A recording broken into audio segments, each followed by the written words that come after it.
Memasuki hari kampanye pemilu 2024 ke-43, calon presiden nomor urut 3 Ganjar Pranowo bertemu petani sekaligus ikut panen bawang merah di Desa Kertabesuki, Brebes, Jawa Tengah, Rabu, 10 Januari 2024. Ganjar dialog di tengah ladang bawang dan bertemu seorang petani bawang bernama Ratmi. Ia pun mengungkapkan keluhannya agar pupuk bisa didapatkan dengan mudah dan harga terjangkau.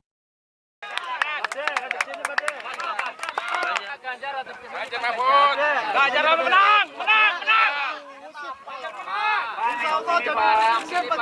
Pak, lihat kamera Pak. Kamera Pak. Apa tunjukin Pak? Tunjukin bawangnya Pak. Pak Ganjar, Pak Ganjar. Pak Ganjar, kanan Pak Ganjar. Pak. Itu antara apa? Meyakinkan melalui kawan-kawan media bahwa petani semua sudah menjerit pupuknya kurang. Sekarang memang dalam konteks politik tuduhannya ke saya. Seolah-olah kartu tani itu mempersulit. Padahal faktanya memang subsidinya kurang. Mau disalurkan pakai kartu tani, mau pakai KTP, mau nggak pakai apa-apa saja.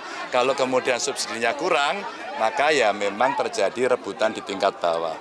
Maka sebenarnya sistem distribusi tertutup dan tepat sasaran inilah yang penting dilakukan. Maka penting saya mengingatkan pada pemangku kepentingan pupuk, please bantu yuk.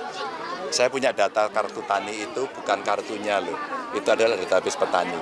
Siapa yang berhak mendapatkan pupuk? Ini sama dengan cerita BLT, PKH dan sebagainya, apakah kemudian tepat sasaran? Maka ini cerita ketidak tepat sasarannya sehingga mereka protes. Meskipun tentu saja kita minta kepada petani agar penggunaan pupuk tidak berlebih. Karena kalau berlebih tanahnya rusak dan keras sekali. Ini temuan pertama masih klasik dimanapun pupuk. Dan yang menentukan subsidi pupuk adalah pemerintah pusat.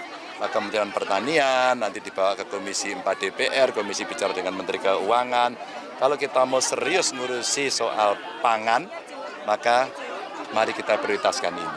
Jangan sampai nanti kita ramai karena problem-problem impor atau tidak impor. Ini yang pertama. Yang kedua, saudara petani ini agak kesulitan dalam konteks memasuki pasarnya. Maka biasanya kalau sudah seperti ini harganya jatuh. Hari ini berapa? 15. Ya. Hari ini 15, biasanya berapa? 30.000. Ya 30, tapi ini sudah mulai panen raya.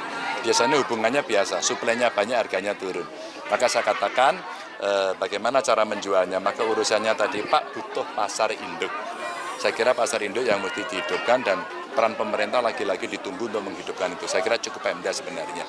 Yang berikutnya lagi, tadi ada problem sistem irigasi, pengairan, karena ada area-area di sini beberapa kali banjir, ini hanya problem engineering saja, maka nanti akan kita lakukan pengecekan. Ini cara kawan-kawan tim saya untuk ngecek, mudah-mudahan itu menjadi inventarisasi problem-problem yang muncul dari masyarakat. Dan tadi terakhir adalah solar untuk petani. Ternyata petani yang menggunakan mekanisasi itu butuh solar, tapi membelinya di beberapa tempat agak rumit.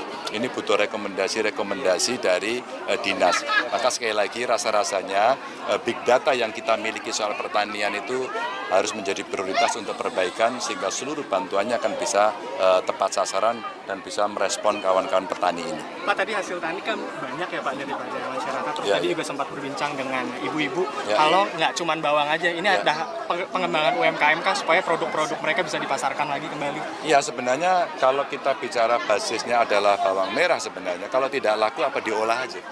Maka diolah tentu butuh pendingin agar bisa menyimpan lebih banyak. Atau teknologi pengolahan bisa langsung jadi end product seperti bawang goreng atau barangkali jadi pasta. Dua yang saya ceritakan ini sudah dilakukan. Jadi di Jawa Tengah dilakukan, Pemkab Brebes sudah pernah mendampingi dan hasilnya bagus sekali. Dan itu nilai tambahnya tinggi sekali. Maka tidak lagi jualan bawang merah tradisional yang hanya diambil terus kemudian mentahnya dijual. Dia akan berhadapan dengan tengkulak dan harganya mereka tentukan. Kalau bahasanya tadi apa? Tengkulaknya itu apa nama? Rombongannya tadi? Sudah ada kelompoknya? Oh, sudah ada kelompok-kelompok tengkulaknya. Dan itu gudangnya ada di rumah-rumah. Maka pemodal-pemodal besar biasanya akan menentukan harga. Nggak fair ini. Maka intervensinya tadi adalah di pasar. Tapi produknya sebenarnya bisa diolah menjadi produk-produk yang punya nilai tambah. Itu.